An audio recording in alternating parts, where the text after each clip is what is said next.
Oísteis que fue dicho: amarás a tu prójimo y aborrecerás a tu enemigo. Pero yo os digo, amad a vuestros enemigos, bendecid a los que os maldicen, haced el bien a los que os aborrecen, y orad por los que os ultrajan y os persiguen, para que seáis hijos de vuestro Padre que está en los cielos, que hace salir su sol sobre malos y buenos, y que hace llover sobre justos e injustos. Porque si amáis a los que os aman, ¿qué recompensa tendréis? ¿No hacen también lo mismo los publicanos? Y si saludáis a vuestros hermanos solamente, ¿qué hacéis de más? ¿No hacen también así los gentiles? Sed pues vosotros perfectos, como vuestro Padre que está en los cielos es perfecto. Acudamos una vez más al Señor en oración. Damos gracias, Padre Celestial, por esta mañana, porque podemos acercarnos a ti, Señor, porque tú nos das tu palabra y en ella nos hablas al corazón, Señor, porque tú no deseas, Señor, que muramos en nuestros pecados, sino que te conozcamos y aún más darnos un nuevo corazón, Señor, un corazón que aún pueda amar a nuestros enemigos. Te pedimos esta mañana, Señor, seas tú enseñándonos, seas tú ayudando al que habla, Señor, para trazar rectamente tu palabra, y a cada uno de los que escuchan, Señor, para que nuestros corazones sean conmovidos por tu Espíritu, Señor, y por lo que tu palabra, Señor, dice hoy a nosotros. Ayúdanos, Señor, porque estas cosas que vamos a leer son imposibles de hacer sin ti. No podemos hacer ni vivir así, Señor, si tú no haces una obra en nuestros corazones. Hazla esta mañana, Señor. Perfecciónanos en tu amor. Perfecciónanos en tu palabra. Te lo pedimos en el nombre del Señor Jesús. Amén y amén. Entonces, mis hermanos, hoy vamos concluyendo una sección del Sermón del Monte que venimos estudiando ya hace varios meses. Entonces, nosotros hemos visto la primera parte del Sermón del Monte, las bienaventuranzas. Luego hemos visto la segunda parte, la relación del cristiano con el mundo, como sal, como luz. Y luego entramos a esta tercera parte que trata de la justicia del cristiano, la justicia del creyente, una justicia que debe ser superior a la de los escribas y fariseos. Y aquí hemos venido estudiando, con hoy ya serían 6 ilustraciones que el Señor viene hablando de cómo es esa justicia superior a la de los escribas y fariseos. Fue una justicia que, como hemos visto, como anunció el Señor Jesucristo al comenzar esta sección, no abroga la ley, porque el Señor Jesucristo no vino a cancelar la ley, sino que Él vino a confirmarla y a magnificarla, a mostrar su verdadero sentido, su verdadero cumplimiento. Entonces, esta ley, los escribas y los fariseos, como hemos venido viendo en cada una de estas ilustraciones que hace el Señor Jesús para entender la justicia en que debe vivir el creyente, ellos la habían torcido, o la habían desfigurado, o la habían mochado, o la habían rebajado por su pervertido corazón. Pero el Señor Jesús viene a mostrar cuál es realmente el significado de las palabras que Él ya había hablado a su pueblo, y también para nosotros, aquellos que creemos en Él y podemos vivir en esta justicia que es superior.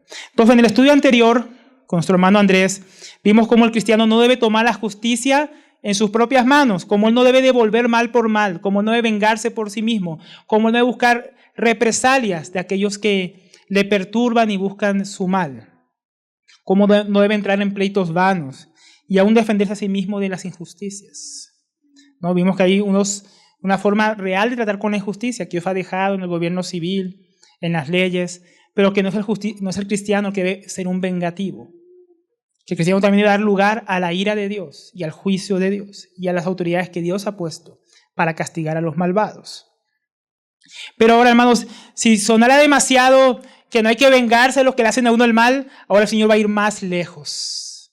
Va a tocar las fibras de nuestro corazón. Él va a ir a un asunto completamente más profundo. Como alguien, porque al final, hermanos, no se va a conformar solamente el Señor con que no nos venguemos de nuestros enemigos. Ahora el Señor nos va a llevar a que tenemos que amarlos. Una cosa completamente que trastorna a los hombres de todas las épocas. Entonces, ahora el Señor va a decir a sus discípulos, a los que le oyen, amen a sus enemigos.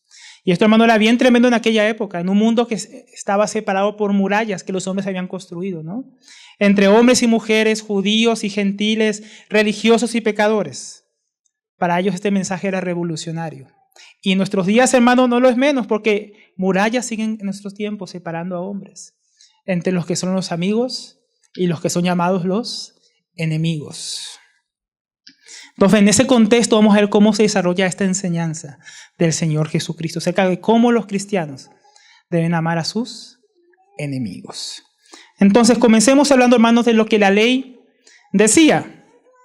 Primeramente, hermanos, la ley no decía lo que el Señor dice aquí. El Señor dice, a los antiguos les fue dicho. Al parecer los fariseos y los escribas y maestros de la ley venían desfigurando lo que la ley realmente decía.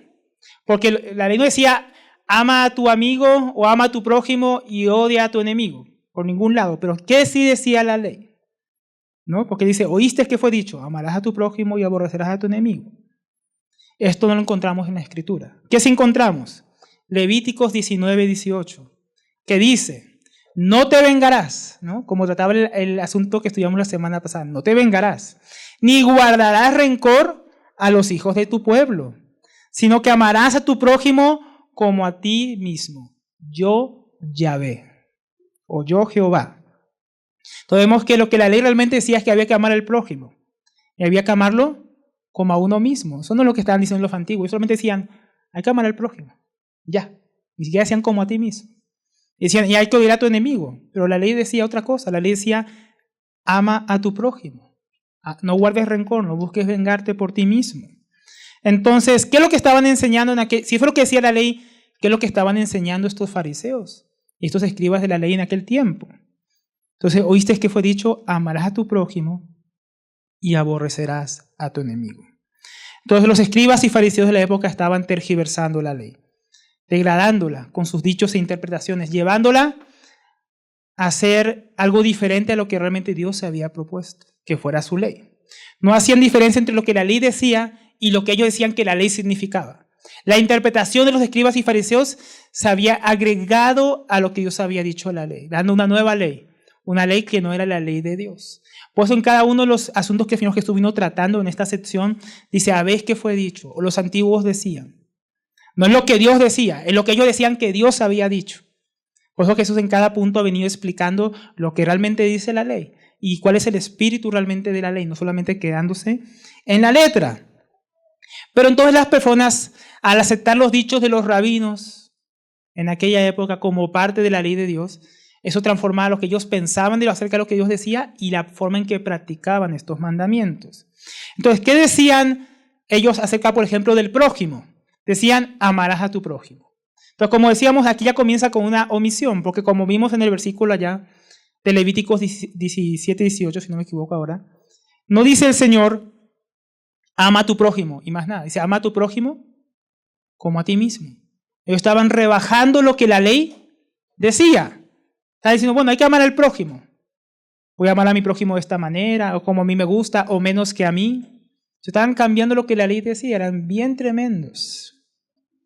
Entonces, pero ellos también tenían un concepto distorsionado del prójimo, porque no solamente habían alterado que hay que amar al prójimo como a uno mismo, mochando la ley, sino que además habían tergiversado lo que significa el prójimo. ¿Quién era el prójimo para ellos? Entonces la interpretación dominante era que el prójimo únicamente era otro judío, como ellos. Ni siquiera otro israelita, como los samaritanos que también venían de las tribus de Israel. Únicamente los descendientes de Judá, a los que se parecían a ellos. Ellos habían rebajado lo que significaba el prójimo a solo nuestro grupo étnico. Muy parecido a nuestros días, ¿no? ¿No? Si no tiene mi color de piel, no lo amo. Así eran ellos. Si no son parte de nuestra tribu, si no son de la parte de Judá, y aquellos que permanecieron fieles a Judá, como los benjamitas y otros ahí, entonces ellos no son mi prójimo.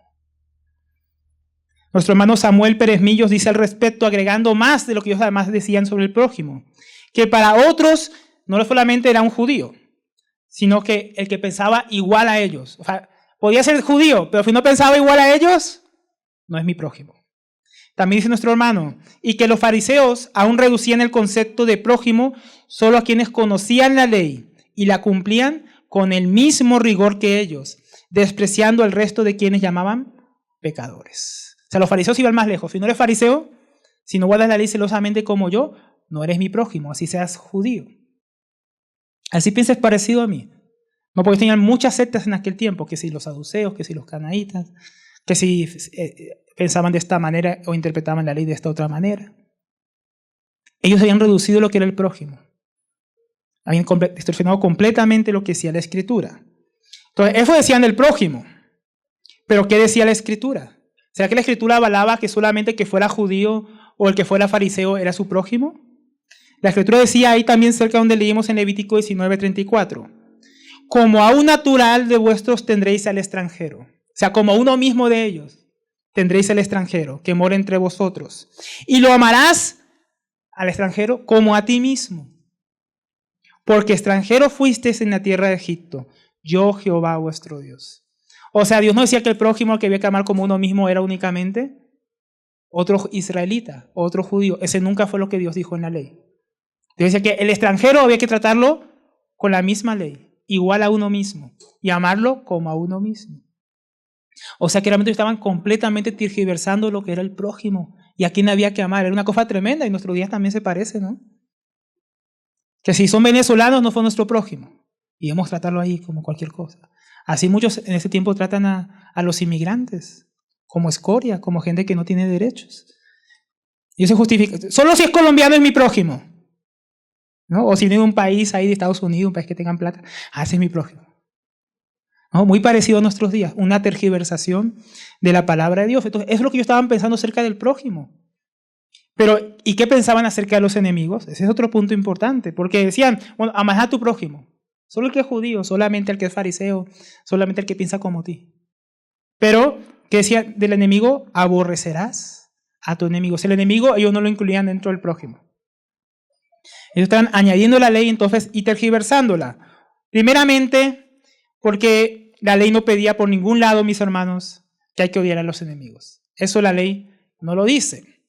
Entonces, ellos tenían sus razones para interpretar que la ley les permitía odiar a sus enemigos. Ellos se basaban en varios presupuestos que ellos habían entendido supuestamente de la palabra de Dios para decir, no, la Biblia avala que yo odie a mis enemigos. Entonces vamos a ver algunas de las razones por las que ellos decían esto. Primero, los mandatos de Dios contra otras naciones. Ellos decían, bueno, los extranjeros no son mi prójimo porque si yo leo la palabra de Dios, la ley, entonces ellos son nuestros enemigos. Y ellos pensaban más que nada en los romanos, ¿no? Que los oprimían, o los griegos que los habían conquistado antes. Ellos venían de ser conquistados por varios pueblos. Entonces el extranjero pasó a ser para ellos su enemigo y lo querían justificar con la palabra de Dios. Por ejemplo, con pasajes como el que les voy a leer ahora. No hace falta que lo busquen, se lo voy a leer por causa del tiempo. Dice, pero esto es en cuanto a la conquista del pueblo de Canaán, lo que el Señor dijo. Pero de estas ciudades, de estos pueblos que Jehová tu Dios te da por heredad, ninguna persona dejarás con vida, sino que las destruirás completamente. Al Eteo, al Amorreo, al Cananeo, al Fereceo, al Heveo y al Jebuseo, como Jehová tu Dios te ha mandado, para que no os enseñen a hacer según todas las abominaciones que ellos han hecho por sus dioses, o para sus dioses, y que pequéis contra Jehová vuestro Dios. Deuteronomio 20, 16 al 18. Entonces decía, miren, Dios mandó a destruir estas naciones, o sea que las naciones paganas debemos odiarlas, debemos destruirlas, son nuestros enemigos. Otra razón en la que se podía mandar es otro pueblo que Dios mandó a destruir a los israelitas que no eran de este pueblo, que era el pueblo amalecita. Dios por medio de Saúl mandó a que exterminara a los amalecitas porque le habían cerrado el camino cuando ellos venían del camino del desierto a la tierra prometida. Dios dijo, no los perdonarás, los vas a exterminar a todos, a la cría de sus vacas, a sus hijos, sus mujeres, no va a dejar nada. Ahora, ellos no obedecieron, ¿no? Después sufrieron las consecuencias en manos de los amalecitas. Varias veces que los amalecitas le hicieron males al pueblo de Israel por no cumplir eso. Pero decían, ven, Dios nos manda a destruir esos pueblos que nos han hecho mal, son nuestros enemigos. Hay que odiarlos. Entonces se justificaban así. Otra de las grandes razones que ellos, aparte de esos mandatos que ellos vienen en la Biblia de destruir otros pueblos, ya vamos a explicar por qué eso no significa lo que ellos pensaban. Pero primero vamos a ver sus argumentos. Segundo argumento, los salmos imprecatorios. Son varios salmos que tenemos en el libro de Salmos, en las Escrituras, que hablan de la justicia, los juicios los juicios y la retribución de Dios contra sus enemigos. Son salmos que muchas veces vienen a preguntarle a uno, pero miren, acá dice que hay que desear la muerte de los enemigos de Dios, hay que desear su mal, hay que desear que le caiga la maldición, hay que desear que sean destruidos. Salmos como el que les voy a leer una porción ahora, del Salmo 69, les voy a leer del 23 al 28, para que entiendan un poco cómo fueron estos salmos. Dice aquí el salmista: sean oscurecidos sus ojos para que no vean, y haz temblar continuamente sus lomos. Derrama sobre ellos tu ira, y el furor de tu enojo los alcance. Sea su palacio asolado, en sus tiendas no haya morador. Pon maldad sobre su maldad, y no entren en tu justicia. Sean reídos del libro de los vivientes, y no sean escritos entre los justos. ¿No? Al leer salmos como estos, donde David y otros salmistas hablaban de la destrucción y el mal para sus enemigos, los fariseos y los intérpretes de la ley decían: ¿ven? Hasta David odiaba a sus enemigos y quería que Dios los destruyera.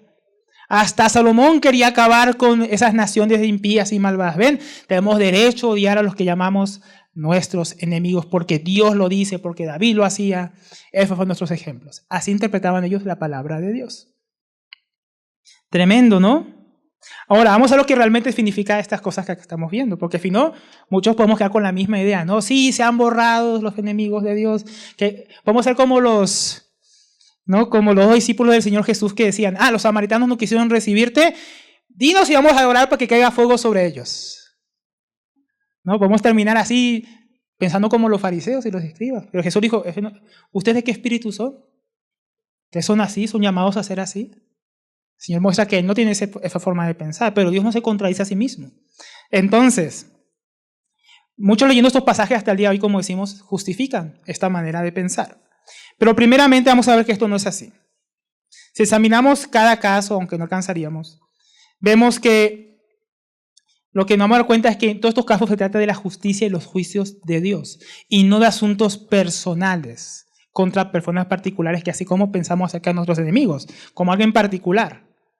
Entonces no es así. Por ejemplo, cuando Dios ejecutó su juicio sobre las naciones de Canaán por medio de los israelitas, Él mismo dice que era porque eran naciones perversas.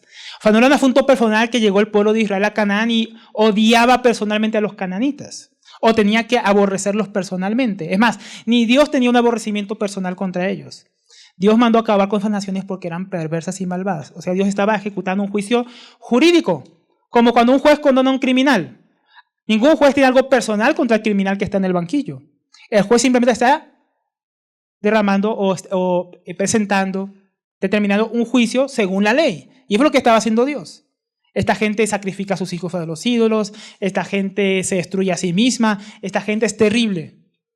Voy a derramar sobre ellos mi juicio y a ustedes, pueblo de Israel, los voy a usar para ejecutar ese juicio sobre ellos. O sea, no era algo personal del corazón de Dios contra ellos. Lo mismo contra los amalecitas. Dios no mandó: ve, destruye a los amalecitas porque cómo los odias por lo que te hicieron. Porque te hicieron lo malo.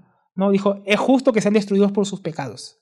Ve y destruye a Amalek. Acaba con ellos. Y también Dios, viendo el futuro, que Amalek era bien perverso y iba a intentar destruir el pueblo de Israel aún en los tiempos de la reina Esther. Porque Amán, Agageo, era descendiente de los amalecitas. ¿Que por qué estaba ahí? Porque Saúl no cumplió con acabar con los amalecitas. Pero los amalecitas siempre perseguían al pueblo de Israel. Una cosa tremenda. Por eso Dios quería acabar con ellos, por su maldad y no por algo personal. Y ahí lo mismo los salmos imprecatorios. Esas son oraciones contra los enemigos de Dios que tienen un deseo de vindicación hacia Dios, contra quienes se rebelan contra Él, contra sus mandamientos. No era un deseo personal del rey David contra alguna persona particular que lo odiaba, y esas palabras que leímos ahora en el Salmo 69 eran contra una persona que le hizo un mal a David. No. Nosotros vemos que David tuvo mucha piedad con sus enemigos, realmente. Y que cuando hicieron cosas malas, Él los castigó justamente. El rey David lo que estaba haciendo, y otros salmistas, era desear lo que desea realmente el corazón de Dios. El corazón de Dios desea la salvación de los hombres, pero en el corazón de Dios también está la ira de Dios y el juicio de Dios que un día se derramará sobre los hombres. ¿Qué ve uno en los salmos imprecatorios y esos versos de la Biblia que hablan del juicio de Dios que merecen los malvados? Simplemente ven el mismo deseo que tú tienes en tu corazón cuando tú escuchas acerca de las violaciones, de los abortos y de la maldad en el mundo, que se haga justicia. Tú no estás haciendo el mal personal a alguien porque sí, o porque tú lo odias personalmente. Tú simplemente estás deseando que se aplique la justicia de Dios sobre los malvados. Eso es lo que refleja los salvos imprecatorios, que la justicia de Dios debe consumarse. O sea, estamos deseando el mismo juicio que Dios desea contra los malvados, pero no es un deseo personal, es un deseo de que Dios sea vindicado, es un deseo de que el mal sea desaparecido y castigado. Todos queremos que el mal acabe, ¿no? Pero el mal acaba con los pecadores cuando son acabados y castigados. El mal no desaparece solo. Entonces, una forma de ilustrar esto es el ejemplo del sacerdote Fines, hijo de Aarón. No vamos a entrar ahora a la historia en detalles, pero tú lees en Éxodo y en Números que hubo un momento donde los amonitas trajeron a Balaam para que maldijera el pueblo de Israel. Ahora no pudo maldecirlos, pero dijo, mira, envía a las hijas de Moab para que se forniquen con ellos y vas a ver cómo Dios los destruye. Entonces las moabitas se prostituyeron, fornicaron los israelitas con ellas y Dios mandó una plaga terrible sobre el pueblo. Viendo esta plaga terrible y siendo celoso, Fines, viendo a uno, creo que era un jefe de la tribu de Simeón, si no me equivoco, entró con una de estas moabitas a su tienda para fornicar con ella. Y el celo de Dios llenó el corazón de Fines, y fue Fines y lanzó a los dos, los atravesó con una lanza. Y Dios, viendo el celo de este hombre, paró la plaga. Ahora, ¿tenía algo personal Fines contra ese jefe de la tribu de Simeón? Nada, no era una cosa personal que él tenía. Él estaba manifestando el celo justo de Dios y haciendo la justicia que los demás no atrevían a hacer. Que la ley demandaba que se hiciera con aquellos que fornicaran con cualquiera, no solo con las moabitas. O sea, él hizo justicia, él no hizo algo personal. Porque la justicia, hermanos de Dios, no es algo personal, no es una rivalidad personal con las personas, una enemistad natural con la gente. Fue un asunto de justicia y justicia verdadera, en una justicia propia, no como la venganza que estudiamos la vez pasada. Que el cristiano no debe vengarse de sus enemigos. Pero significa que no debemos denunciarlos a la policía para que se haga justicia. Eso es lo que estuvimos aprendiendo la vez pasada, ¿se acuerdan? La justicia de Dios sí debe ser ejecutada, y así como vemos en la vida de Fines que él fue celoso y manifestó la justicia de Dios, a eso se refiere estos salmos imprecatorios. Ahora, todo esto lo habían torcido los fariseos y los escribas para decir, ven, hay que odiar a los enemigos. Y así ellos trataban de manera déspota y malvada a sus enemigos, a los que ellos consideraban sus enemigos personalmente, y no según la justicia de Dios. Entonces, lo que ellos hacían, eso tenía una manifestación en el pueblo de Israel, porque tal los maestros, tal el pueblo, hermanos. Tal el sacerdote, tal el pueblo. Entonces, lo que hacía el pueblo era basado en lo que hacían sus maestros, los rabís. Entonces, ¿quiénes eran los enemigos según ellos? Según la enseñanza que estaban dando los rabís. Entonces, primeramente los judíos que pensaban diferente o eran considerados pecadores. En esa lista podían entrar judíos de otras sectas, como decíamos al principio, tal vez celotes, o tal vez saduceos, o cualquier otro judío que pensara de manera diferente. Judíos helenizados, judíos que se habían contaminado con la cultura de los griegos en tiempo de la conquista griega. Judíos que colaboraban con Roma, como los publicanos. Todos estos eran considerados enemigos dentro del pueblo de Israel y aborrecidos. Y tratados de manera arbitraria, de manera, pues, con enemistad, con aborrecimiento.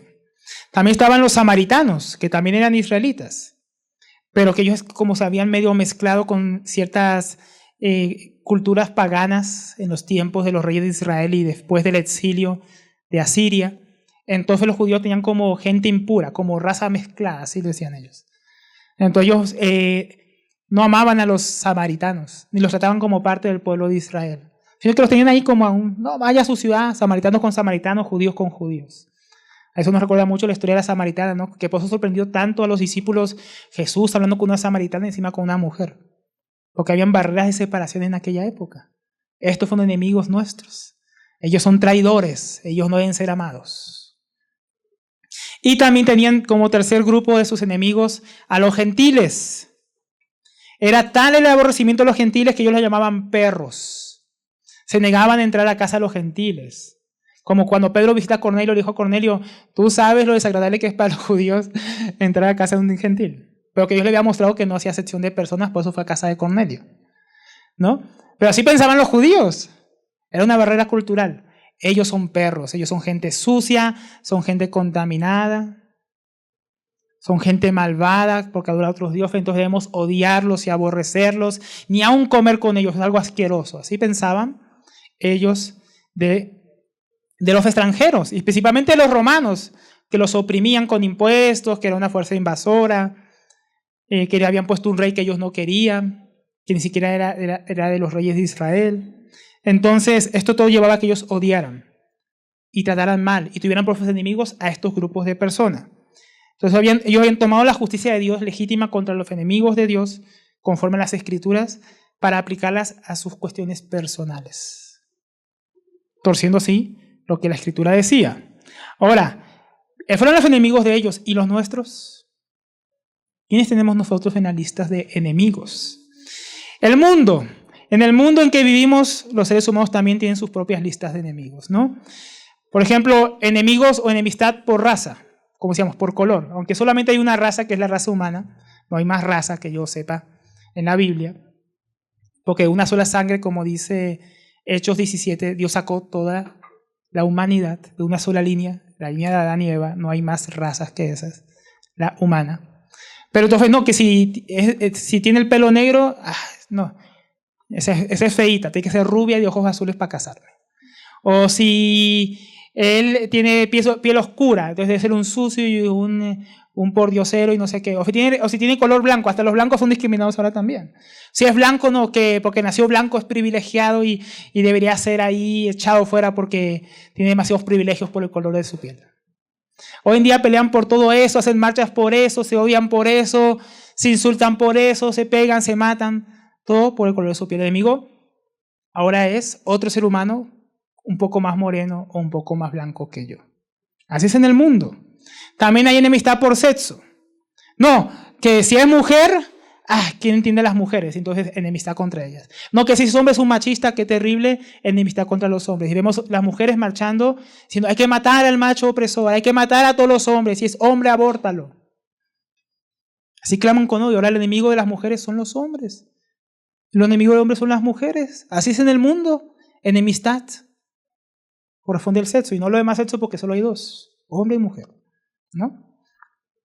¿Por qué más hay enemistad en el mundo? Estatus social, que si eres rico, que si vives en el norte, pues te ponemos aquí delante y te ponemos ahí una mesita especial y no sé qué. Pues si vienes allá de la montaña del sur, entonces te miramos feo, si estás allá al fondo, nadie te mira, nadie te saluda, ¿no? Porque quién sabe y me quiera robar el pobre. Y el pobre piensa del que tiene. No, esos son los opresores, que por eso somos pobres. O sea, culpan a que porque ellos son ricos, nosotros somos pobres, y los ricos con miedo a que los pobres le roben.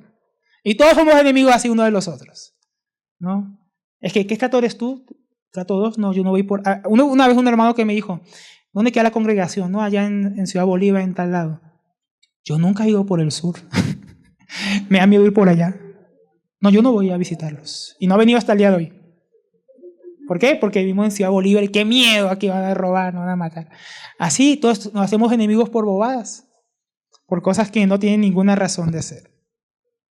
También por la política, que si usted es de Duque, usted es de Pedro, y se odian y en las redes sociales se insultan, y tú eres petrista, entonces tú eres un guerrillero, y si tú eres de Duque, entonces tú eres un corrupto, y así. La gente insultándose, enemigos por asuntos políticos, que hubo una época en Colombia que no, entre los liberales y los conservadores se mataban. Estaban enemigos, no porque hubiera una razón para ser enemigo de nadie, solo por el color de su bandera, y se mataban. Una época horrible, ¿no? Por ideologías hay enemistad, ideologías políticas, ideologías acerca de la raza, ideologías acerca del sexo, ideologías acerca de cómo tiene que hacerse esto o hacerse lo otro. Odio por la forma en la que la gente piensa y opina de la vida. ¿Tú qué piensas de esto? Ay, no estás de acuerdo con el aborto, te odio. Ay, no sé qué, te odio. Y así, nos odiamos por cualquier cosa. Y hasta por religión. ¿No? Los musulmanes radicales odian y quieren matar a todos los que no son musulmanes radicales. Tú quieres ir a Bután, donde son budistas, los budistas no, que son pacíficos, que pacifistas, y en Bután no quieren a los cristianos. Nos aborrecen. Tú vas a la China y si eres musulmán o eres cristiano o lo que fuere, también te odian y te mandan a campos de concentración para lavarte el cerebro o a la cárcel para vender tus órganos. Eres enemigo público, simplemente por creer algo diferente. También hay enemistad hasta en el trabajo. Jefes contra empleados, empleados contra jefes. Así es en el mundo. Los empleados hablando mal de los jefes queriendo oprimir más a los empleados y sacarles todo el jugo ahí para que sacar más dinero, más lucro. Así es el mundo en que vivimos, eso es en el mundo. Pero hermanos, eso no se queda solamente en el mundo, ¿no? También pasa en la iglesia. Aún entre cristianos encontramos grupos de hermanos que discriminan y tratan como enemigos a otros hermanos en la fe. En la historia de la iglesia podemos ver muchos casos de esos, donde cristianos perseguían aún hasta para matar a otros cristianos por desacuerdos doctrinales o por asuntos de práctica, llamando hereje unos a los otros, por asuntos que no eran fundamentales en la fe. No, aquí no hablamos de herejías o cosas fundamentales, sino por bobadas, que si usamos 2 copas en vez de una y se mataban. Que si aquí nos reunimos el domingo a las 10 o el domingo a las 11, se mataban por bobadas. Así se ponen así ejemplos, ¿no? Al azar. Y hoy en día sigue pasando. Por asuntos de doctrina no fundamentales, cristianos que ni se hablan, se tildan de enemigos de la fe. Asuntos de opinión o de conciencia. No, que se usa corbata, que se no usa corbata, que si no usa corbata es hijo del diablo, que si usa maquillaje o aretes es hijo del anticristo, ¿no? Y así, odiándose por cosas, acofándose unos a los otros. Por tradición o escuela teológica, es que yo fui calvinista, no es que yo soy luterano, no es que yo soy anabautista, y así odiándose por eso. Es que tú no eres de mi denominación, entonces eres mi enemigo. Si no estás conmigo, estás contra mí. Así piensan muchos cristianos unos de otros. Por detalles sobre la segunda venida de Cristo, que si viene antes, en la mitad o después de la tribulación, y si no estamos de acuerdo, te odio, ni te hablo, eres un hereje. Un asunto que no es fundamental en la doctrina cristiana. Todos estamos de acuerdo en que Jesús viene. Tal vez no sepamos exactamente en qué parte del Apocalipsis viene, pero que viene, viene. Y eso debería unirnos. Pero nos separamos por cosas como esas. Y nos peleamos y nos odiamos y nos tildamos de enemigos, aún por la práctica. Como decíamos, en algunos lugares, no, que como usan tantas copitas, deberían usar una sola copa. Son herejes. ¿No? Que si es un pan sin levadura, con levadura. Acá lo usamos sin levadura, pero si alguien lo usa con levadura, no es nuestro enemigo. Y vamos a perseguir ahora a esos cristianos porque su pan tiene levadura, entonces eso habla del pecado, todos están contaminados. Debemos odiarlos. Pero esas cosas pasan, hermanos. Cristianos poniendo en su lista de enemigos a sus propios hermanos por cuestiones no fundamentales. Quiere decir que esta enseñanza del Señor Jesús, que viene a continuación, es muy relevante, porque esto sigue pasando hoy en día. Necesitamos la palabra del Señor, necesitamos volvernos al espíritu de la ley, al mandamiento de Cristo. Entonces, vamos a empezarlo así, a ver, ya que vimos lo que decía la ley, lo que enseñaban los fariseos y practicaban y lo que pasa hoy en día, ¿qué es lo que enseña el Señor Jesús acerca de esto? Dice, pero yo os digo, ¿no? Los fariseos, los escribas de la ley, los antiguos, tergiversaron la palabra de Dios, dicen que yo dije esto, en otras palabras, que Dios dijo esto. Pero yo os digo.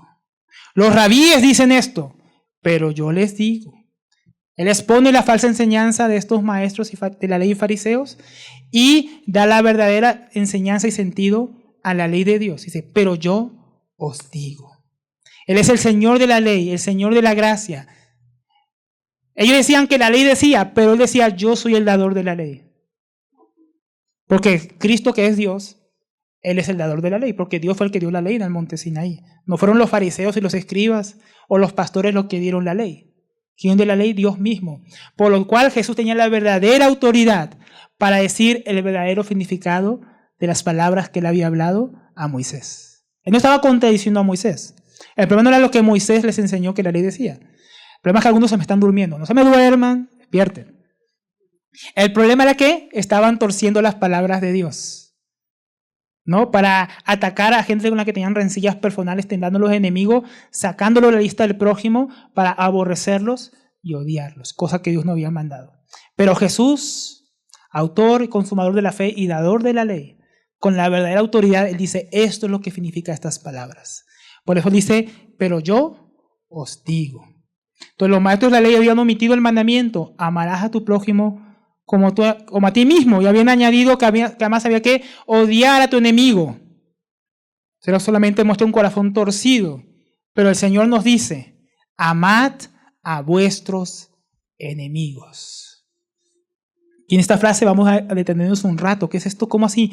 Amar a los enemigos. Primeramente, la declaración. Una declaración tremenda en todo el contexto que estamos viendo histórico, ¿no? Una declaración sin precedente, una declaración, como decíamos al principio, revolucionaria. Yo creo que los discípulos estaban escuchando, ¿qué? ¿Qué es lo que dijo? Porque ninguna parte de la ley decía explícitamente que había que amar a los enemigos. Pero no lo decía porque Dios los había incluido en el prójimo. Eran los fariseos y escribas que lo habían sacado del prójimo a los enemigos, para hacer un grupo aparte del prójimo. Entonces nunca en la ley habían leído que había que amar a los enemigos por ningún lado. Entonces ahora Jesús está mostrando la profundidad de lo que significa amar al prójimo. Y ellos quedan como, ¿qué dijo el maestro? ¿Que hay que amar a los enemigos? Tal cosa jamás se dijo. Tal cosa en ninguna religión se predica. Tal cosa nunca nos enseñaron los maestros de la ley. La gente habrá quedado como, espera, no hay que vengarse a los enemigos y ahora hay que amar al que me odia, hay que amar al que me hace mal, hay que amar a mi adversario, hay que amar a estos romanos que nos oprimen, hay que amar a ese publicano que les ayuda, hay que amar a esos pecadores insensatos terribles que no viven como yo. Ellos habrán quedado como, ¿qué es esto? Entonces, primeramente el impacto que la declaración traía. También podemos ver lo que incluye el amor al prójimo. El amor al prójimo incluye el amor por los enemigos. Jesús estaba arreglando lo que ellos habían excluido del prójimo, ahora Jesús lo estaba incluyendo. Jesús no va a tratar aquí tanto de hablar del prójimo y de muchas cosas que podríamos estudiar sobre cómo amar al prójimo como a nosotros mismos, sino que Jesús aquí quiere arreglar lo que ellos habían torcido. Ellos habían dividido que el prójimo está por un lado y tu enemigo por otro.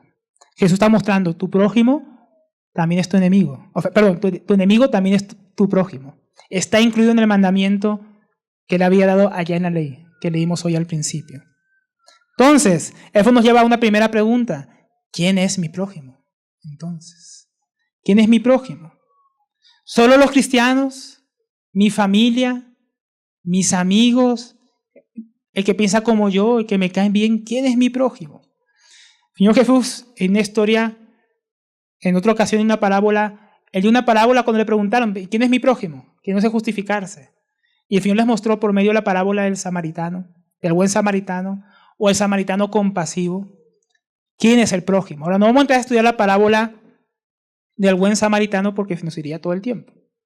Pero podemos sacar unas enseñanzas de la parábola del buen samaritano. Vamos a recordarla por encimita. Había un hombre judío, un hebreo, que fue asaltado por unos criminales en el camino. Él quedó tumbado, tirado en el piso, habiéndole robado. Pasaron varios judíos, ¿no? Un levita, un sacerdote, otra persona piadosa, y ninguno, ni el maestro de la ley, ninguno de los tres ayudó al judío. Pero pasó un samaritano con los cuales el pueblo de Israel tenía enemistad, y los trataban como enemigos, como adversarios. Y este samaritano tomó al judío, lo llevó a una posada, sanó sus heridas, pagó para que lo cuiden mientras él iba y atendía sus asuntos. Y dijo, y si él debe algo más, cuando vuelva te lo pagaré. Entonces ahí podemos sacar varias enseñanzas para aquí rapidito en el tema que estamos estudiando, entender quién es nuestro prójimo. Primeramente, todo necesitado de ayuda es mi prójimo y debería ser ayudado y atendido. Toda persona que necesite mi ayuda. Y aquí esa parábola nos muestra otro asunto, incluso si es mi enemigo. Los enemigos en esa parábola del Señor Jesús no estaban excluidos de ser tu prójimo a quien debes ayudar si tienes la oportunidad. Entonces, ¿qué sacamos de ahí? Jesús incluye a los enemigos como nuestro prójimo. Están incluidos no solamente tus amigos, no solamente tu familia, no solo otro creyente, también los que te aborrecen y te odian son tu prójimo. Ahora, ¿qué dice la Biblia acerca del amor por los enemigos? ¿Qué decía ya la Escritura? El Señor no estaba, hermanos, trayendo una doctrina nueva. Él no estaba tergiversando la ley. Él estaba aplicando y magnificando lo que la ley realmente quería decir. En el Antiguo Testamento ya decía en Éxodo 23:4, si encontraras al buey de tu enemigo y su asno extraviado, vuelve a llevárselo. Si vieres el asno del que te aborrece caído debajo de su carga, ¿le dejarás sin ayuda? Antes bien, le ayudarás a levantarlo. ¿Ven? La ley ya mostraba que había que amar a los enemigos, no era una enseñanza nueva. También Proverbios 25-21, que más adelante citaría el apóstol Pablo en el Nuevo Testamento, dice: si el que te aborrece tuviere hambre, dale de comer pan, y si tuviere sed, dale de beber agua. La Biblia no enseñaba lo que los fariseos y escribas enseñaban, que había que odiar a los enemigos. Miren, dice que si ves a tu enemigo con hambre, dale de comer. Si ves a tu enemigo con sed, dale de beber. Si ves al asno o el buey de tu enemigo que cayó en un agujero o que cayó la carga sobre él, ayúdalo, llévale de vuelta su animal. O sea, no hay que buscar el mal del enemigo, no había que odiarlo, no había que aborrecerlo. Esa no era la enseñanza de la ley, esa no era la enseñanza de Dios.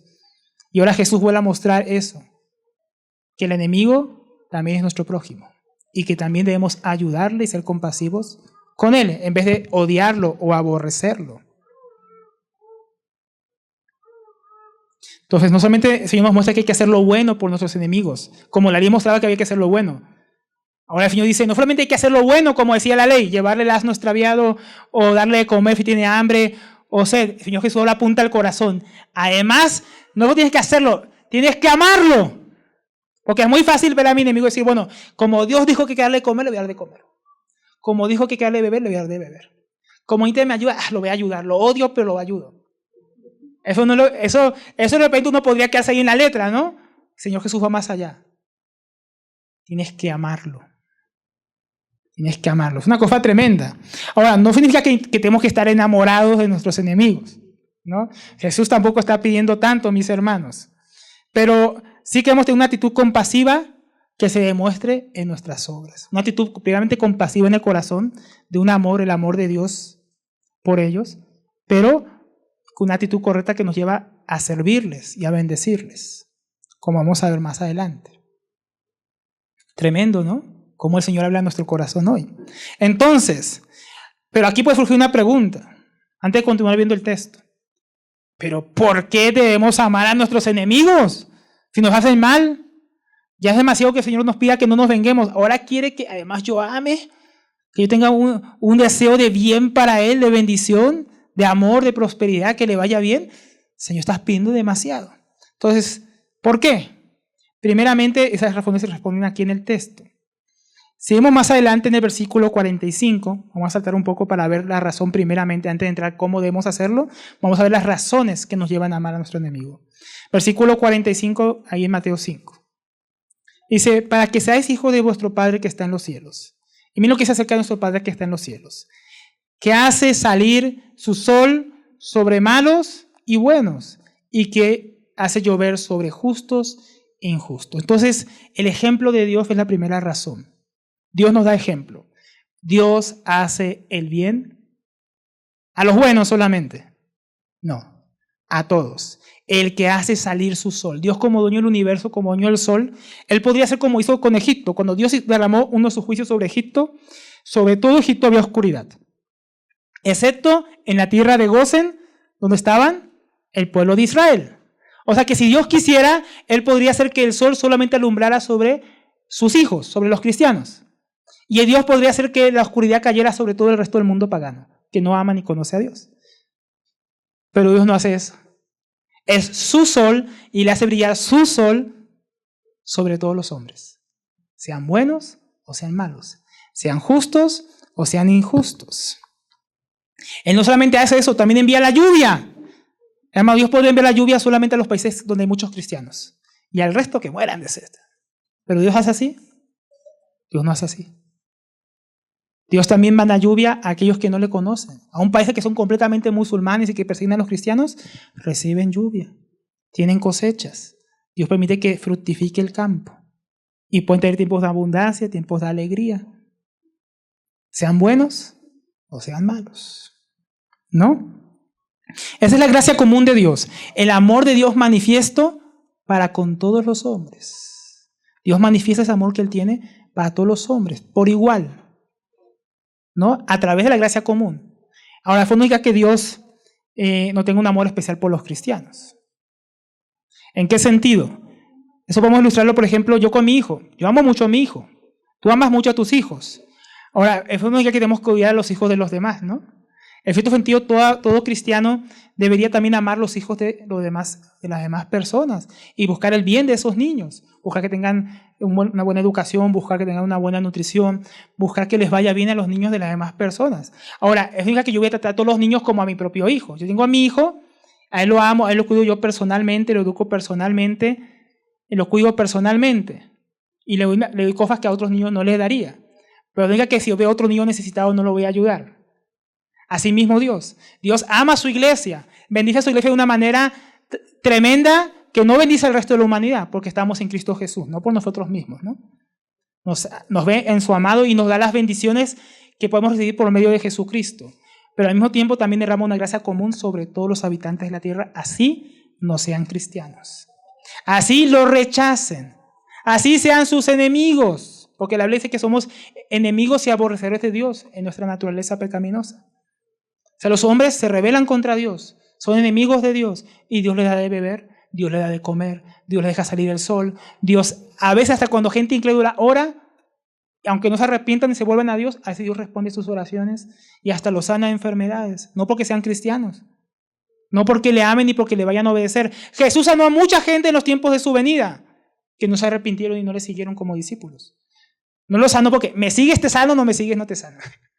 Jesús no, Jesús mostró una gracia común para todos los israelitas y aún para aquellos que eran extranjeros que pidieron al Señor, sana a mi hija, la sanó. Vino el centurión, sana a mi siervo, lo sanó, aunque no eran judíos. Una gracia común que Dios tiene para con los hombres, un amor que le muestra a todos. Entonces el ejemplo de Dios debería animarnos a amar a todos los hombres, aún a nuestros enemigos. Segundo, el ejemplo de Cristo. Nosotros tenemos el ejemplo común de la gracia de Dios, que hace salir su sol sobre buenos y malos, y hace llover sobre justos e injustos. Tenemos este ejemplo especial. Primeramente, Cristo murió por sus enemigos. Romanos 5:8 dice que Dios muestra su amor para con nosotros, en que siendo aún pecadores, Cristo murió por nosotros. Es decir, Cristo no murió cuando nosotros éramos cristianos. Cristo murió cuando no le conocíamos. Cristo murió aún siendo nosotros sus enemigos, viviendo en pecado contra Él. Dios mostró su amor por nosotros, sacrificando a su único Hijo. Si tú estás aquí y no conoces al Señor, tienes que saber, Dios ya te mostró su amor. Tal vez no dándote la casa que tú quieres, o el tipo de comida que tú quisieras, o las riquezas que tú anhelas que tienen tus vecinos. Dios ya te mostró su amor, dando a su único Hijo por ti, para que tengas vida eterna. Segundo, Cristo murió no por algunos hombres, Cristo murió por todos los hombres. Primera Juan 2:2 dice, y Él es la propiciación por nuestros pecados, y no solamente por los nuestros, sino también por los de todo el mundo. Jesús no murió solamente por los cristianos.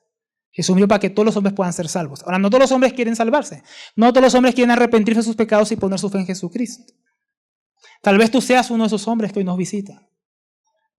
Que a pesar de que Jesús ya dio su vida por él, y es la propiciación por sus pecados, para que sea perdonado, y no quiere recibir ese perdón, no quiere reconocer que es pecador, y no quiere aceptar la salvación gratuita que Jesús ofrece.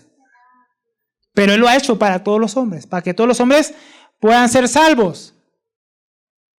Él no deja de manifestar su justicia y sus juicios, porque también preparó el lago de fuego para todos los que no quieran estar con Él en la eternidad.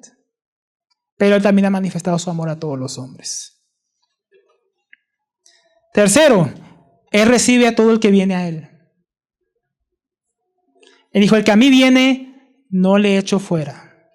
Él recibió y amó a una mujer pecadora, que vino a lavar sus pies con lágrimas y secarlo con sus cabellos. Él dijo, tu fe te ha salvado. Él recibió y amó a Mateo, que era un publicano.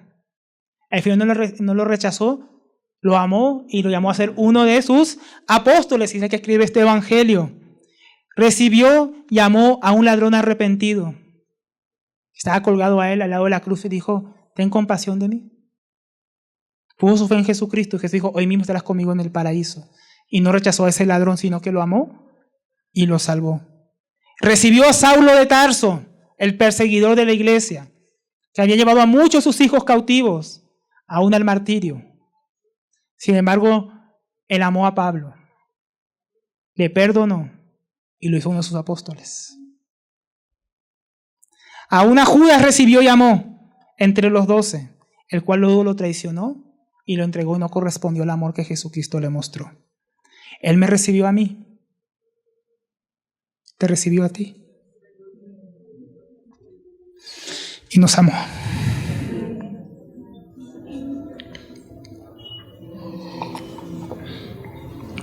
Entonces Dios nos muestra que Él ama a las personas no porque ellos hacen lo bueno o porque son merecedores de su amor. Él ama sin distinción.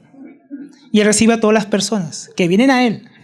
Que viene a Él, Él no lo echa fuera. Pero tú has ido a Jesús. Tú vas a Jesús, irás al Señor Jesús, sin importar los pecados que Él tiene, que tú tienes. Si tú vas a Él, Él te ama y Él te va a recibir. Pero solamente por medio de la fe en su Hijo Jesucristo. Entonces, otra razón más, porque el cristiano es diferente, debiera amar a sus enemigos. El cristiano es hijo de Dios y debe manifestar esa nueva naturaleza, ese nuevo nacimiento que ha tenido en Cristo Jesús, por el cual deberíamos comportarnos no como el mundo que odia a todos los que llaman sus enemigos, sino queríamos ser diferentes y amar aún a aquellos que nos odian. Porque, hermanos, el Señor Dios no solamente ama a los que le aman, invita a los que le invitan, le da a los que le dan. Dios da a todos sin que le hayamos dado nada. Y Dios invita a todos a Él. Entonces nosotros no debemos ser diferentes. Nosotros no podemos amar solamente al que me ama, invitar solamente al que me invita, querer solamente al que me quiere, porque así nos comportamos muchas veces. Él me invitó para su boda, yo lo invito a mía. Él me llevó a tal paseo, yo voy a llevarlo a tal paseo también. O sea, damos para que nos den. Y no amamos. Entonces, si no me da, no me quiere, no es mi amigo, es mi enemigo, no lo voy a tratar. Lo voy a tratar como me trató a mí. No me invita, no lo invito. No me quiere, no lo quiero. No me da, no le doy. El cristiano debe ser diferente. Y el Señor mismo lo dice, ¿por qué? En el versículo 46. Dice, porque si amáis a los que les aman, a los que os aman, ¿qué recompensa tendréis? ¿No hacen así mismo los publicanos? Y si saludáis a vuestros hermanos solamente, ¿qué hacéis de más? ¿No hacen así también los gentiles? Entonces los publicanos eran despreciados por el pueblo, ¿no? Después que recogían los impuestos para la fuerza opresora romana, aparte convertían esa concesión que los romanos le daban de recoger los impuestos en su negocio personal. Y muchas veces aprovechaban eso para pedir más de lo que los romanos mismos pedían, para lucrarse a través del pueblo. De tal manera que los publicanos eran despreciados. Traidores, ladrones, corruptos, todo lo que hoy en día usted piensa de los políticos. Ellos pensaban de los publicanos. Qué cosa más tremenda. En cuanto a la segunda parte, por otra parte, los extranjeros o gentiles muy fácilmente podrían ser para los oyentes en aquel tiempo los romanos, que los oprimían, trataban mal, cobraban impuestos, eran abusivos, como veíamos la vez pasada, podían encontrarte en la calle, ven y llévame esta carga de 1 milla. Así como agarraron a este hombre, cuando el Señor Jesús llevaba la cruz, dijeron, lleva la cruz, ayúdalo a llevar la cruz. Y no tuvo más opción que obedecer. Entonces, de esta manera, el pueblo odiaba a estas personas y ahora Jesús va a hacer este contraste para mostrar que nosotros tenemos que ser diferentes a aquellos que decimos que son nuestros enemigos. Con este contexto, volvemos a ver la pregunta. Porque si amáis a los que os aman, ¿qué recompensa tendréis? ¿No hacen también son los publicanos? Si ustedes solamente aman a los que los aman, ustedes son igual que aquella gente que ustedes llaman corruptos, ladrones, abusivos, opresores. Es lo que dice el Señor Jesús. ¿Qué recompensa tienen ustedes? La única recompensa que tienen ustedes es que la gente que ustedes aman también les aman. Es la única recompensa que tiene uno que ama solamente al que también le corresponde en su amor. Pero el Señor quiere ir más allá. Es como si el Señor preguntara, si amamos solamente a los que nos aman y aquellos que llamamos malvados, corruptos, desleales y perversos hacen lo mismo, ¿no somos iguales a ellos? ¿No somos iguales de malvados si tenemos la misma manera que amar que estas personas? Es una buena pregunta. ¿Amas tú solamente a los que te aman? ¿O eres igual que los que llamas enemigos de Dios? Que los corruptos, que los malvados, porque los ladrones también aman a los ladrones y a sus familias. No te haces diferente a ellos si haces solamente lo mismo. Y luego pregunta, si saludan solamente a vuestros hermanos, que se refiere de repente solamente a los de su nación o a los judíos, ¿qué hacéis de más? ¿Qué buena obra están haciendo? ¿No hacen así también los gentiles? Aquellos romanos que ustedes tanto detestan, ¿no hacen lo mismo? ¿Solo saludan a los romanos? Porque los romanos también discriminaban a los judíos. Decían, esos judíos, ellos no son romanos como nosotros. Y los judíos que hacían lo mismo. Solo amaban a los otros judíos y no saludaban a los romanos y cada uno se saludaba entre sí. Hay que ni me salude, porque no es de mi grupo. ¿No? Es como si el Señor preguntara, si solo fueron amables con los que los tratan con amabilidad, ¿no fue así también aquellos que no conocen a Dios? Si le aman, que ni le aman, ni le obedecen, ni le siguen, ¿en qué somos mejores entonces? La pregunta realmente es una. Si ustedes aman y tratan con respeto a los demás, como Dios lo hace, si no aman y tratan a los demás con respeto, como Dios sí lo hace con todos, ¿qué los distingue a ustedes de la gente que no conocen a Dios y viven en abierta rebelión haciendo lo malo? Una buena pregunta. ¿Somos diferentes? ¿Somos como nuestro Padre? Y eso nos lleva al cuarto punto. Estamos llamados a manifestar el carácter de Dios. Volviendo al versículo 45. Que yo diría que es el resumen de todo esto que acabamos de ver. Para que seáis hijos de vuestro Padre que está en los cielos. Entonces, ¿por qué? Porque Dios nos ha dado ejemplo, Cristo nos dio ejemplo, ¿no? Porque si no, ¿en qué somos diferentes a la gente que decimos que son enemigos de Dios? Y todo esto es porque nosotros queremos ser, anhelamos ser como nuestro Padre Celestial. Acá podemos leer mal y pensar que uno puede llegar a ser cristiano por amar a sus enemigos. No, porque para que seáis hijos de vuestro Padre que está en los cielos. No es para que seamos cristianos, es porque lo somos. Si somos hijos de Dios, deberíamos comportarnos como nuestro Padre y amar a nuestros enemigos como Él los ama, que hace salir su sol sobre justos e injustos y hace llover sobre malos y buenos. Entonces, por eso deberíamos nosotros amar a nuestros enemigos, porque queremos ser como Dios, queremos ser como Él, queremos experimentar y demostrar esa naturaleza divina, ese cambio de corazón que ha hecho en nosotros. Queremos vivir como Él es, ser como Él es, porque lo contrario es ser como éramos, gente pecadora y rebelde contra Dios, como aquellos que muchas veces llamamos nuestros enemigos. Y ahora, esto vamos a ir terminando llevando a la práctica. ¿Cómo se practica esto? ¿Cómo debemos amarles? Ya vimos que hay que amarles y por qué hay que amarles. Pero ¿cómo debemos hacerlo? Veamos lo que el Señor dice en el versículo 44. Pero yo os digo, amad a vuestros enemigos. Bendecid a los que os maldicen. Haced el bien a los que os aborrecen. Orad por los que os ultrajan y os persiguen. Entonces, hermano, el Señor aquí nos da 3 ilustraciones. No tomen esto como mandamientos, porque si no, usted no va a hacer nada más que estas 3 cosas. El Señor está ilustrando lo que significa amar al prójimo, y es mucho más que esto. Pero veamos estas ilustraciones para aprender los principios. Entonces, primera ilustración, bendiciendo a nuestros enemigos. Entonces, con nuestras palabras. Es fácil volver insulto por insulto, palabras duras y gritos de la misma manera, pero el Señor nos dice que debemos hablarles bien, con amabilidad, con respeto, con verdad.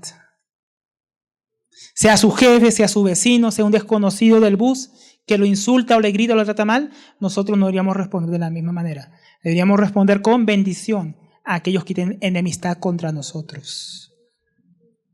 Proverbios nos dice en el 15 versículo 1, la respuesta amable calma la ira, la respuesta grosera aumenta el enojo. Nosotros deberíamos ir en el espíritu contrario, porque somos, como vimos, diferentes. Porque queremos ser como nuestro Padre Celestial. Entonces, en vez de responder insulto con insulto, respondemos con el espíritu contrario, hablando bien a las personas. Luego dice el versículo 2 ahí en Proverbios 15.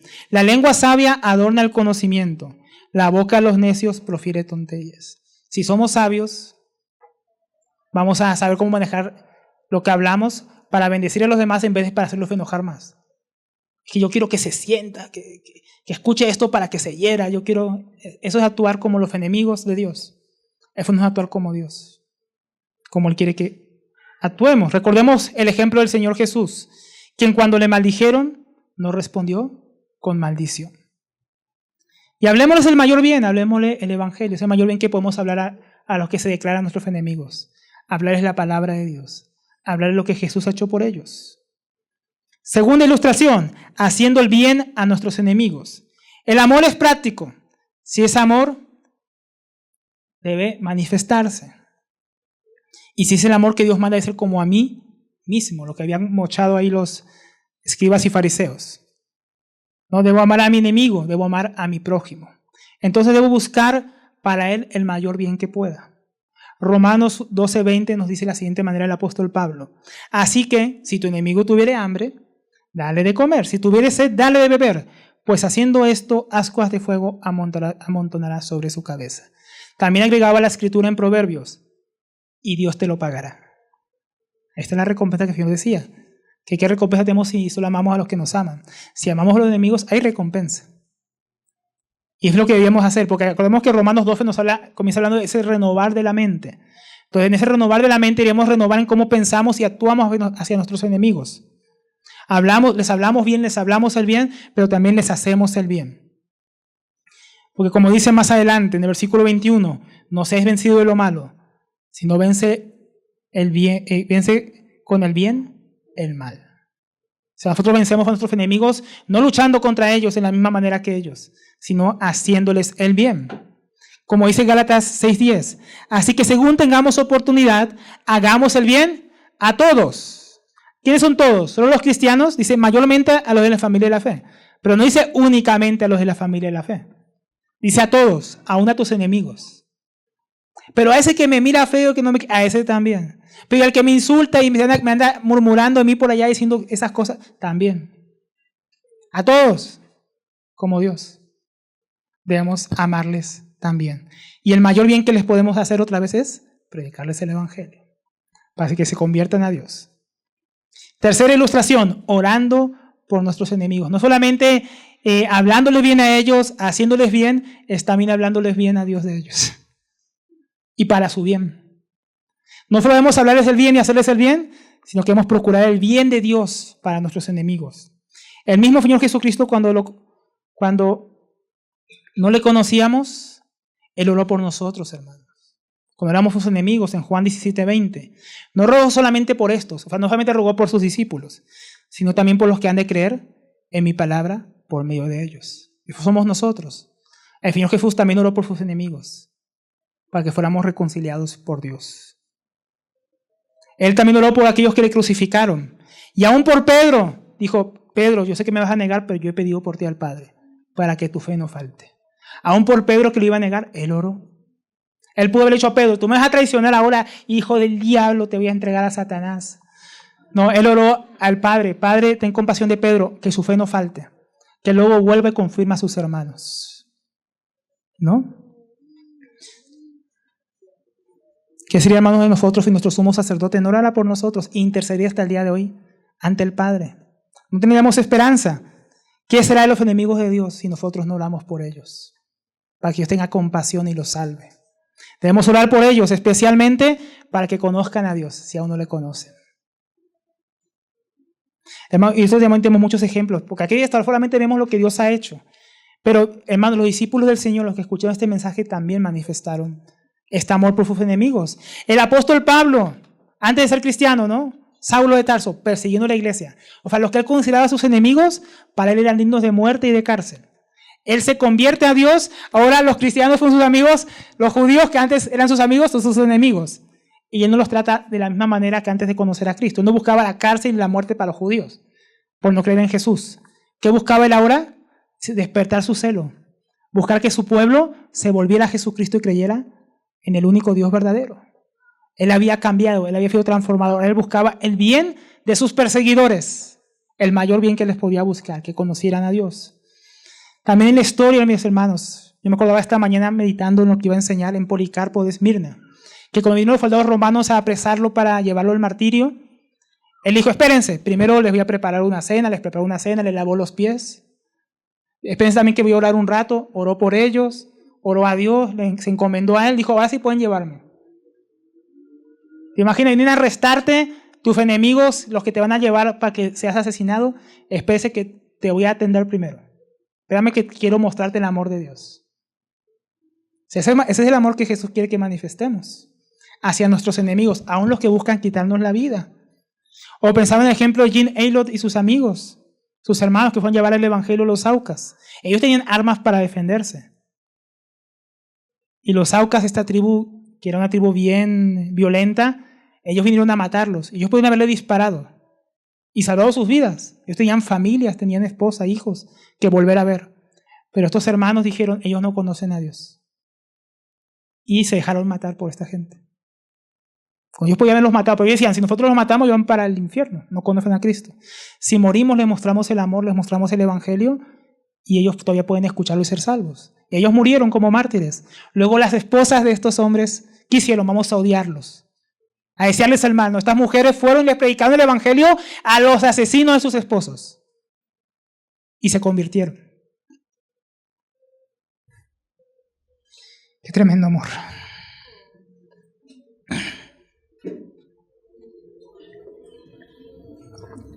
Qué tremendo amor, hermanos, que tenemos que manifestar. Eso es como nuestro Padre Celestial. Ahora, hermanos, para ir terminando, versículo 48. El Señor Jesús nos llama a una justicia mayor. Él dice, sed pues vosotros perfectos. No solamente buenos, perfectos. Como vuestro Padre Celestial, que está en los cielos, es perfecto. Hermanos, esta no es solamente la conclusión de la enseñanza de hoy, realmente es la conclusión de toda esta sección.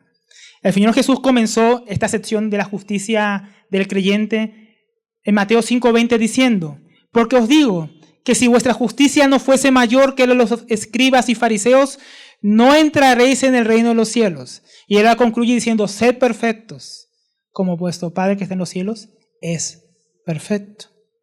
O sea, que todo esto que viene hablando es esa perfección que Él demanda, ese perfeccionamiento en nosotros. Entonces el Señor Jesús demanda una justicia mayor en nuestras vidas, un amor mayor que el que tenían los escribas y fariseos que amaban a su prójimo como se le daba la gana y odiaban a sus enemigos, que torcían los mandamientos para justificar sus pecados, su lujuria, su mentira, sus truhanerías. Asimismo, hermanos, en este último asunto no es solamente un llamado a ser como aquellos maestros de la ley, que amaban de esta manera a sus amigos y odiaban a sus enemigos. No es un llamado a ser un hipócrita, de hacer cosas buenas externamente al que me odia, pero odiarlo y guardarle rencor en mi corazón mientras le sirvo, porque tengo que ser como Jesús. Entonces me esfuerzo a amarlo externamente, aunque lo quiero pisotear y acabar. Eso no es lo que el Señor quiere. No quiere que solamente nos quedemos en la letra. Es un llamado como el que hizo el Señor Jesús de Israel en Deuteronomio 18:13. Perfecto serás delante de tu Dios. O como en Levítico 19:2. Santos seréis porque yo soy santo. Yo, Jehová, vuestro Dios. Dios espera que el cristiano viva y manifieste su vida. La vida que ha recibido de Dios. La vida de Jesucristo. El amor de Jesucristo. Porque la Biblia dice que su amor ha sido derramado en nuestros corazones por el Espíritu Santo que nos fue dado. Entonces aquí unas aplicaciones finales. Primeramente deberíamos examinarnos. ¿Cómo estoy respondiendo yo a la enemistad de mi prójimo? ¿Cómo estoy respondiendo a aquellos que se declaran mis enemigos? ¿Estoy respondiendo de la misma manera o estoy respondiendo como Jesús respondió? Como estos ejemplos que vimos hoy respondieron ante estos enemigos. Segundo, debemos abrazar el amor de Dios por los pecadores. Este amor no lo tenemos nosotros en lo natural, hermanos. Nadie tiene este tipo de amor. Estos ejemplos que leímos, estos hermanos que dieron su vida, eso no nace natural en el corazón de ninguno de nosotros. Lo que sí nace en la enemistad natural, desde que el ser humano ha pecado contra Dios. Unos contra los otros, como hemos estudiado hoy. Por eso tenemos que ir a Dios, hermanos, y rogarle y buscar en Él el amor que solamente hay en Él para amar a los demás. Porque no estamos llamados a amar a los enemigos con nuestro propio amor, sino con el amor de Dios que no hace distinción de personas. Entonces esto es imposible para nosotros, necesitamos más de Dios. Y debemos ser intencionales. Lo que no se cultiva, hermanos, no se cosecha. Si oramos y anhelamos este cambio en nuestro corazón, hermanos, en nuestro interior, debemos comenzar por negarnos a nosotros mismos, a nuestras propias emociones, maneras de pensar, sentimientos. Porque si nosotros buscamos en nuestras propias emociones, en lo que yo pienso, lo que me hicieron, en lo que el otro me hizo, es que él no se lo merece, es que él me hizo esto otro, va a ser bien difícil amarlo. Necesitamos renovar nuestra mente. y rendir nuestras emociones en el altar de Dios para que sean transformadas. Necesitamos la ayuda de Dios. Solamente con su ayuda podremos lograr eso. Así que para concluir, finalmente, Dios nos llama a ser perfectos, a amar a nuestro prójimo como a nosotros mismos, aun si son nuestros enemigos, procurándoles el bien mayor, siendo así como nuestro Padre Celestial, que ama a todos, que envió a su único Hijo, para que todos los hombres, entre todos ellos los que crean, no se pierdan, sino que tengan vida eterna. Quiero acabar con esto que dijo el apóstol Juan acerca del amor, en 1 Juan 4:7. Amados, amemos unos a los otros, porque el amor es de Dios. Todo aquel que ama es nacido de Dios y conoce a Dios. El que no ama no ha conocido a Dios, porque Dios es amor. En esto se mostró el amor de Dios para con nosotros, en que Dios envió a su Hijo unigénito al mundo para que vivamos por Él. En esto consiste el amor, no en que nosotros hayamos amado a Dios, sino en que Él nos amó a nosotros y envió a su Hijo en propiciación por nuestros pecados. Entonces, primeramente tú que no conoces a Dios, Dios mandó a su Hijo a morir por ti. Renuncia a tu enemistad con Dios. Tú siendo enemigo de Dios, Él te amó y se entregó por ti. Renuncia a tu rebelión y confía en Él. Confía en Jesucristo que Él te recibirá. Pero también nos dice a nosotros los cristianos, en versículo 11, amados, si Dios nos ha amado así, debemos también nosotros amarnos unos a los otros. Nadie ha visto a Dios jamás. Si nos amamos unos a otros, Dios permanece en nosotros y su amor se perfecciona en nosotros. Nosotros podemos amar a nuestros enemigos porque Dios, que es amor, nos amó a nosotros. Entonces, esta enseñanza para nosotros, hermanos, amar a nuestros enemigos y hacer el bien a los que odian, llorar por los que nos ultrajan y persiguen, puede ser vivida por los cristianos únicamente. Puede ser vivida por ti. Es más, podemos decir así, el Espíritu Santo, el Espíritu de amor, de gozo y de paz, se nos da, de modo que si no somos así, no tenemos excusa y deshonramos a nuestro amoroso Señor. ¿Qué te impide hacerlo? ¿Qué te impide, después de esta enseñanza, después de lo que Dios ha hecho en tu corazón, amar a tu enemigo? Que Dios nos ayude a responder esta pregunta y amar a nuestros adversarios. Vayamos en oración al Señor.